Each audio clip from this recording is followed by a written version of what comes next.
الذين كفروا وصدوا عن سبيل الله أضل أعمالهم والذين آمنوا وعملوا الصالحات وآمنوا بما نزل على محمد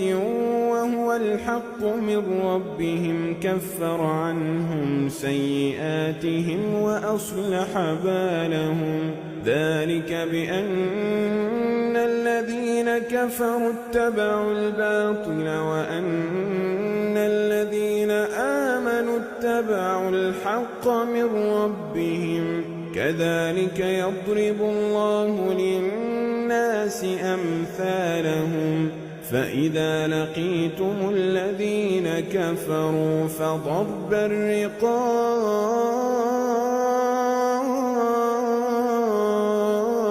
الذين كفروا وصدوا عن سبيل الله أضل أعمالهم والذين آمنوا وعملوا الصالحات وآمنوا بما نزل على محمد وهو الحق من ربهم كفر عنهم سيئاتهم وأصلح بالهم ذلك بأن الذين كفروا اتبعوا الباطل وأن الذين آمنوا اتبعوا الحق من ربهم كذلك يضرب الله للناس أمثالهم فإذا لقيتم الذين كفروا فضرب الرقاب